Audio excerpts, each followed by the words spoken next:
How do you connect to your intuition? Let's get into it. What's up, friends? It's your girl, Ivy Ladone, your intuitive stretch host and guide. And today I'm going to give you 5 tips, very quick tips on how to better connect to your intuition. Okay, so I know that you don't have a lot of time. By the way, if you'd like an elaborate version of this video, then I ask that you please give this a like, maybe even comment with yes, more. So that way I know that you are into things like this and I will make more and I'll actually make an elaborate version of this video topic. Okay, so tip number 1 I would give you for connecting to your intuition is learn about your emotions. I know. And as I said before, I'm not going to get too deep into it, but essentially learn about your emotions. Emotional intelligence, okay, is about learning and knowing yourself and your emotional state of being. When you can do this, essentially, it allows you to better understand your flow, your energetic state, and your state of being. When you have full awareness of your state of being, you know how to then apply yourself or work with your energies, okay? Essentially, your emotions tell a story, and if you can listen to those emotions, then you will also know how to guide yourself through your authentic expression, which is in your emotions. Tip number 2, start to listen in to those soft nudges that you get. I know you know what I'm talking about. It's when you are thinking about doing something, you're about to make a decision, or you have to make a decision on something, whether someone was asking you a question or you just impromptu have to make this decision. There was a subtle cue in you that said it's this, and yet somehow you managed to say the different answer, and then the first one was actually the correct one. I'm sure some of you know what I'm talking about. That essentially is the small, subtle cue of your intuition.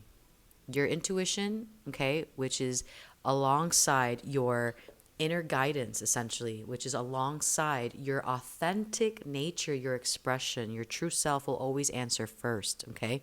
So if you're able to practice and listen to that first subtle cue, that first answer, which is silent and usually in the heart space or in the gut space in the body, not so much here, then you're one step closer to following your intuition.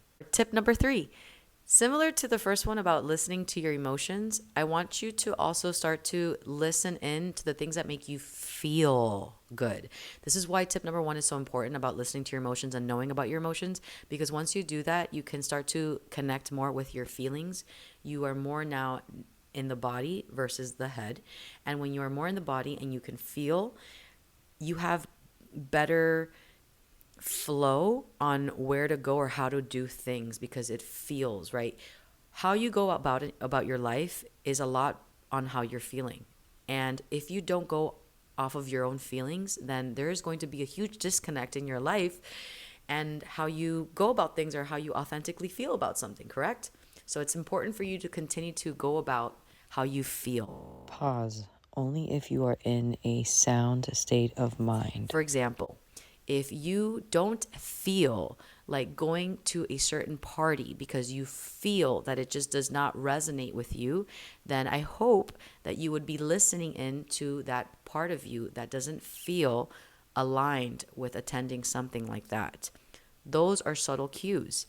That is another way to help you connect to your intuition. Tip number 4, simple. Open up YouTube, go ahead and look into pick a card readings and start there. It's as simple as practicing. Connecting to your intuition, if it's difficult sometimes to do it in real life on a daily basis with your ordinary, right, or daily routine, it can get very monotonous and you're not sure as to how to inspire intuitive guidance in that aspect. So make it upon yourself. Go onto YouTube, click pick a card readings and find it there. Or maybe I'll make some. And tip number 5. All right. I would highly encourage you to step out into nature. You've probably heard this before, but it's very true. Nature has its own rhythm. Okay? Mother Nature, as we call it. Mother, feminine, intuition, emotions. You connecting with nature allows you to tap into the guidance of Mother Nature, which is what you are part of. Okay? So tapping into nature gives you a different feeling experience, and it brings you together into this coexistent state of being where you understand that you are not separate from nature. Nature is not separate from you, and that the very divine timing of nature is not only solely exclusive to nature, but it's also for you as well, because again, you are nature. And being in that space of coexistence with nature reminds you and also enables you to have that faith in that process. My name is Ivy Ladone, intuitive stretch host and guide, and I hope that this serves you. If you like this, consider giving this a like, because it tells me that you do, and I will make more. And if you'd like an elaborate version of this to deepen into it, then let me know, because I would love to help you. See you next time.